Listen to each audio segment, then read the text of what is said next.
नमस्कार, मैं हूं धर्मेंद्र। आप देख रहे हैं ऑनलाइन न्यूज इंडिया।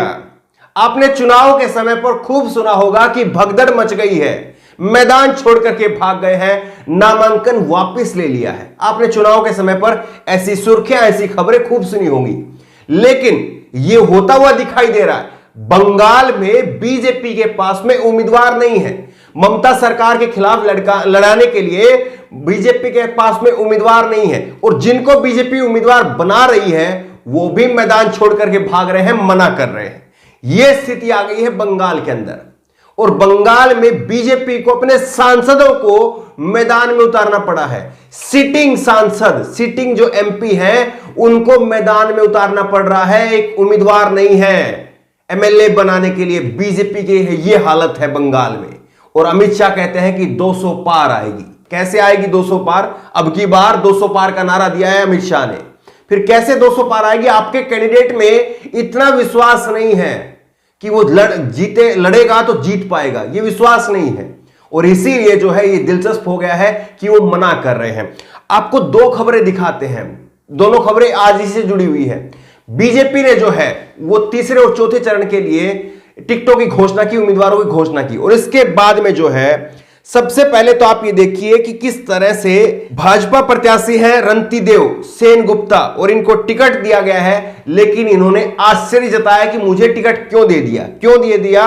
क्योंकि ये पहले से मना कर रहे थे। इन्होंने हावड़ा की दक्षिण सीट पर 2019 में लोकसभा सीट पर चुनाव लड़ा, और लोकसभा सीट जिसमें 2019 में नरेंद्र मोदी की लहर कह सकते हैं, क्योंकि जिसमें बीजेपी को अच्छी खासी सीटों पर जो बढ़िया प्रदर्शन रहा था बीजेपी का बंगाल के अंदर, लेकिन उस लहर के बावजूद भी जो है ये अपनी सीट हार गए थे, ये जीत नहीं पाए थे।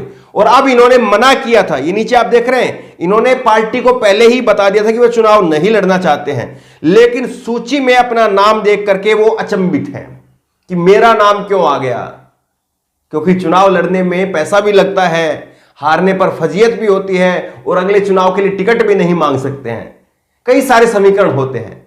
इसलिए जो है ये रंतिदेव सेनगुप्ता जो है वो मना कर रहे थे। इन्होंने पहले ही पार्टी से कह दिया था, लेकिन पार्टी ने जबरदस्ती इनको टिकट दे दिया, यानी कोई और उम्मीदवार शायद मिल नहीं रहा होगा। वैसे तो मारामारी होनी चाहिए, जो पार्टी जीत रही होती है उसकी टिकट मिलने भर तक की देरी होती है, वो पार्टी को जो है वो टिकट देती है। लेकिन बीजेपी के साथ में कई सारी समस्याएं हैं, वो भी आपको बताएंगे। दूसरा आप देखिए, बीजेपी ने बंगाल के अंदर अपने 3 लोकसभा के सांसद, सीटिंग सांसद, और 1 राज्यसभा के सांसद, यानी 4 सांसदों को जो है वो टिकट दिया है, उनको विधानसभा के लिए उम्मीदवार बनाया है। सांसदों को विधानसभा के लिए, विधायक के लिए उम्मीदवारी बनाएगी है। इतने सारे सांसदों को जो है जब आप टिकट देते हैं तब सवाल पूछे जाएंगे कि आखिरकार क्या आपके पास में उम्मीदवार नहीं है, तब यह सवाल जरूर पूछा जाएगा। और देखिए किन किन को टिकट जो है वो दी गई है, विधानसभा की टिकट जो है वो किन किन को दी गई है, यह भी जो है वो अपने आप में दिलचस्प है। इसमें जो है सबसे बड़ा नाम जो है वो बाबुल सुप्रियो का है, और बाबुल सुप्रियो जो है वो आसनसोल से सांसद हैं और केंद्रीय मंत्री भी हैं। इसके बावजूद जो है उनको यहां पर टिकट दिया गया है टोलीगंज में, दक्षिण कोलकाता के टोलीगंज विधानसभा से उनको टिकट दिया गया है।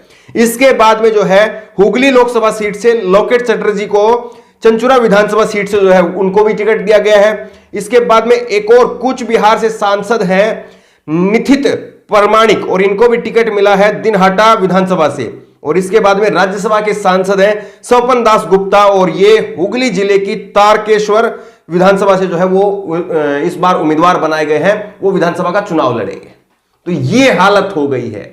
और इसके बाद में एक और दिलचस्प नाम है, आप जो है सुनते जाइए बस, बीजेपी में इस वक्त हो क्या रहा है केवल ये सुनते भर जाइए, किस तरह से भगदड़ मची हुई है, किस तरह से किसी को खींच लाए किसी को ले आए, ये जो किस तरह से जो है बीजेपी के साथ में दिक्कत है, ये आप देखिए। बीजेपी ने जो है वो टीएमसी से आए हुए 88 साल के हैं, ये टीएमसी से आए हुए 4 बार के सांसद रविंद्र नाथ भट्टाचार्य 88 साल के हैं ये, और इनको फिर से टिकट दिया है क्योंकि ये टीएमसी से आए थे।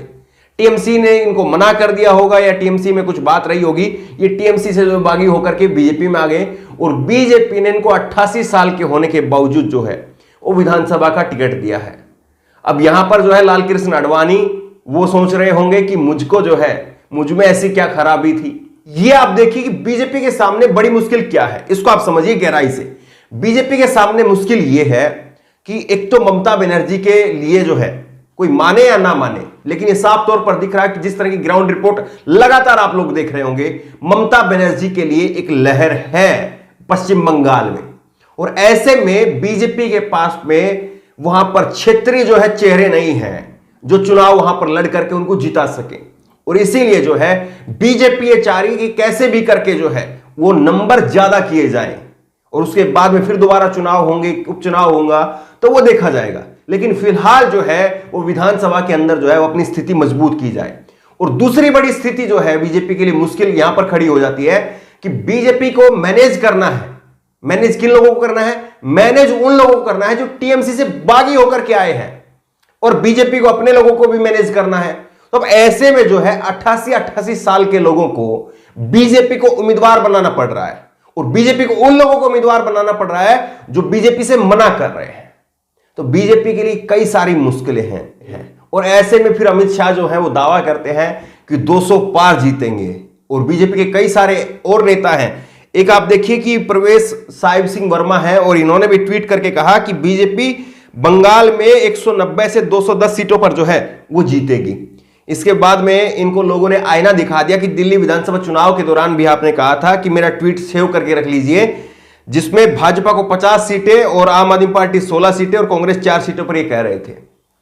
तो इस तरह से जो है लोग इनको आईना दिखा रहे हैं। बीजेपी भले ही जो है दंभ भर रही हो, लेकिन किस तरह से सच्चाई क्या है वो सबके सामने आ रही है कि आप केवल हिंदू मुसलमान से, आईटी सेल से, सोशल मीडिया से चुनाव नहीं जीत सकते हैं।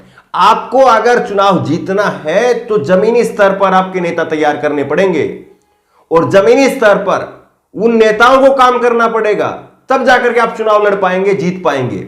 वरना इसी तरह से होगा कि आपके जो सांसद के उम्मीदवार रहे हैं वो विधानसभा के उम्मीदवार बनने से मना कर रहे हैं।